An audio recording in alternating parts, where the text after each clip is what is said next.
Sedih sekaligus haru. Begitulah saat artis senior Mpok Ati menceritakan mimpi buruknya. Ya, artis serbabisa berusia 67 tahun ini mengungkapkan jika dirinya bermimpi. Dirinya diramalkan akan berpulang pada tanggal 10 Juli 2024 ini.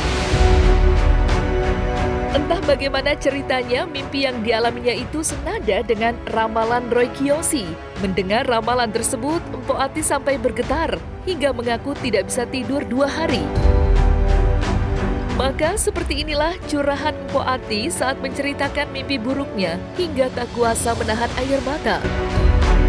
Mendekatkan diri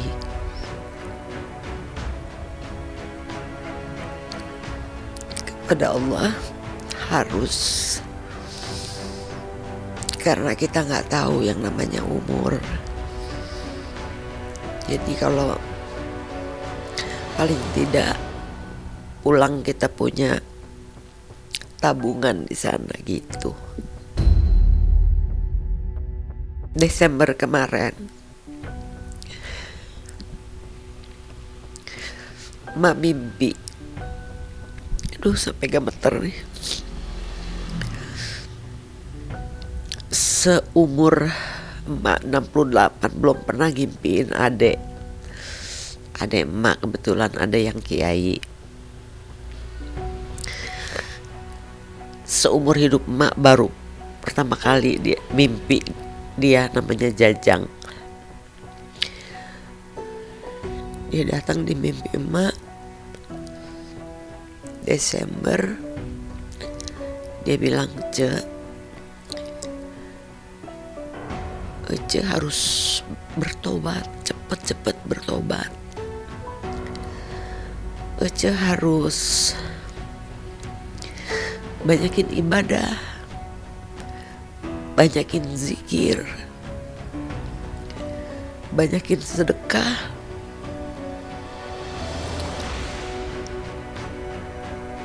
Karena Ece mau dipanggil Tuhan.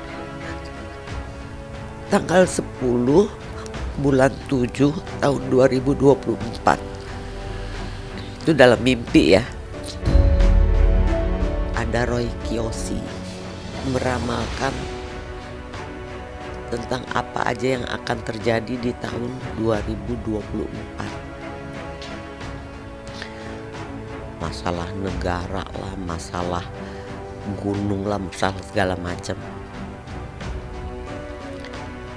Salah satunya dia bilang begini, ada artis senior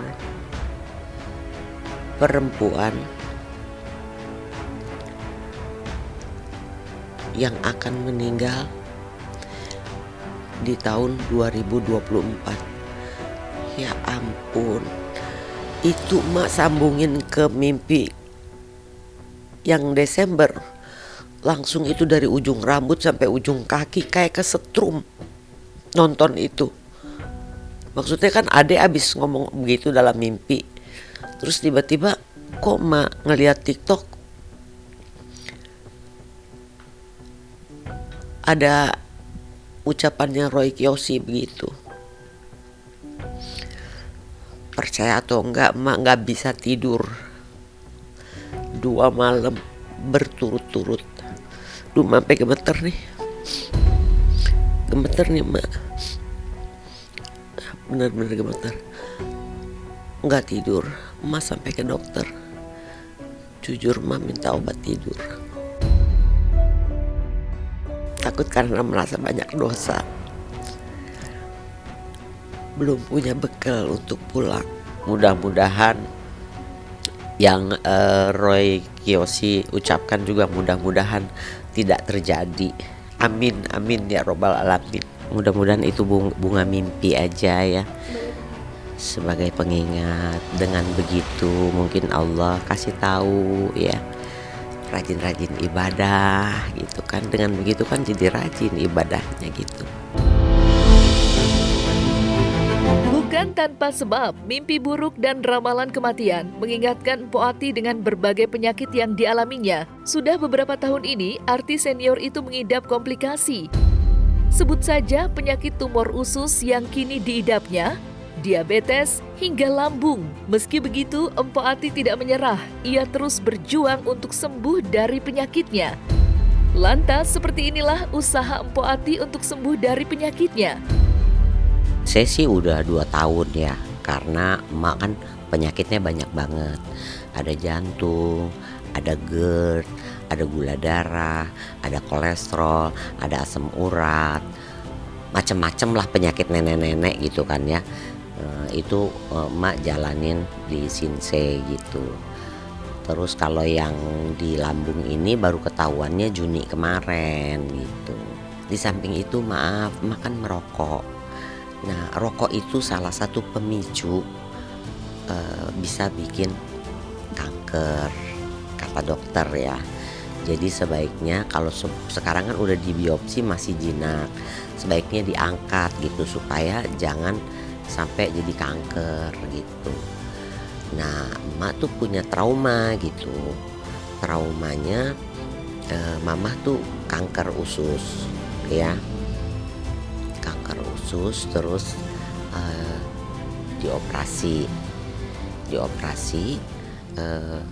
BAB-nya pakai kantong di sini, tapi sebelumnya di kemo dulu lah ya. Setelah di kemo gitu terus dioperasi, BAB-nya di kantong gitu.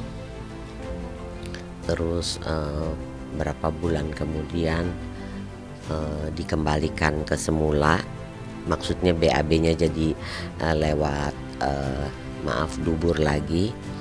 Nah, itu habis dioperasi, dari ruang operasi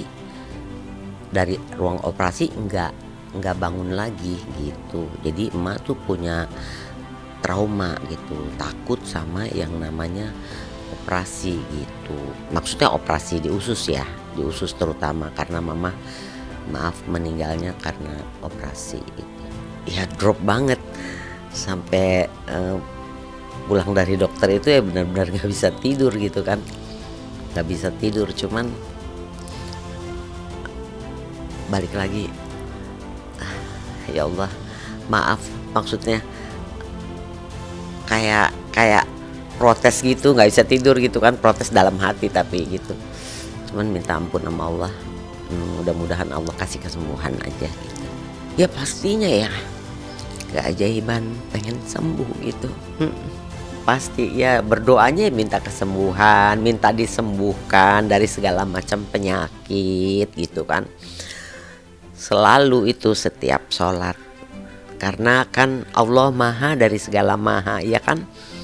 Kita manusia cuma berencana, penentunya kan Allah gitu.